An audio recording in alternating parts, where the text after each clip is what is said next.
किसान एकता जिंदाबाद जिंदाबाद जिंदाबाद। किसान आंदोलन एक बार फिर से चर्चा में आ गया है। आपको बता दें कि पंजाब और हरियाणा के बॉर्डर पर अभी तक किसान डटे हुए हैं अपनी मांगों को लेकर के। इसी के तहत आखिर भारतीय किसान यूनियन लोकतांत्रिक के राष्ट्रीय अध्यक्ष हमारे साथ मौजूद है राकेश सिंह चौहान।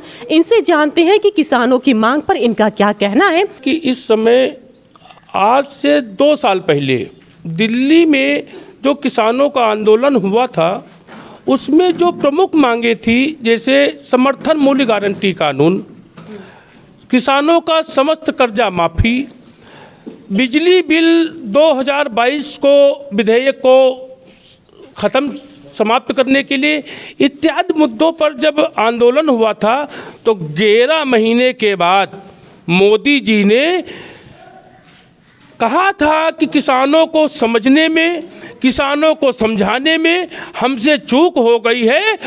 अब हम ये कानून लागू नहीं करेंगे। जो 3 किसान बिल लाए थे, किसान हमको मौका दें, और उन्होंने उन कानूनों को स्थगित करते हुए किसानों को आश्वस्त किया था और एक कमेटी बनाने का वादा किया था कि आप लोग अब धरना समाप्त करके अपने अपने घर जाइए और आप लोगों की मांगें मानी जाएंगी।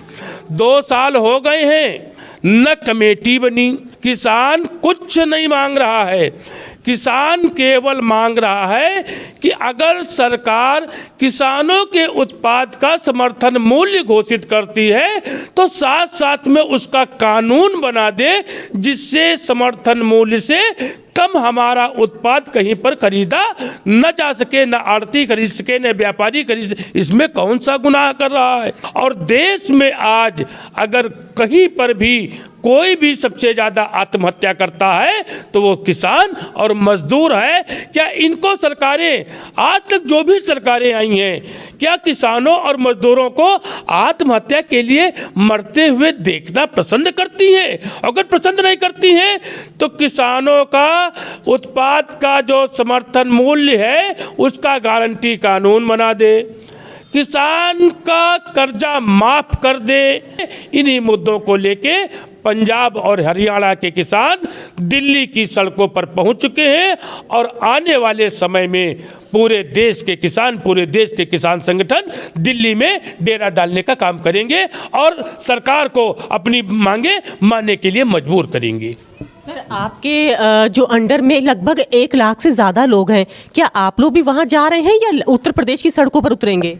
देखिए, अब ये आंदोलन दिल्ली तक सीमित नहीं रहेगा, क्योंकि अगर 1 लाख में से हम 25,000 किसानों को भी लेके दिल्ली जाना चाहें तो संभव नहीं है, क्योंकि इतना न तो हम परिवहन की व्यवस्था कर पाएंगे, न इतने भोजन की व्यवस्था कर पाएंगे।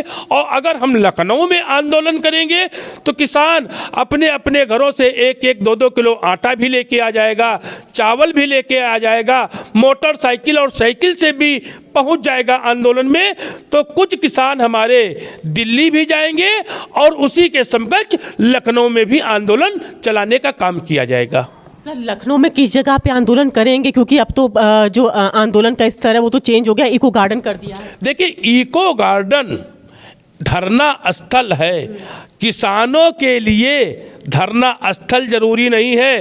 पूरे देश की धरती किसानों की है और पूरे देश की धरती पर कहीं पर भी आंदोलन किसान कर सकता है। धरना स्थल जाने की आवश्यकता नहीं है। जहां पर उस समय हमको उचित लगेगा वहां पर धरना शुरू कराने का काम किया जाएगा।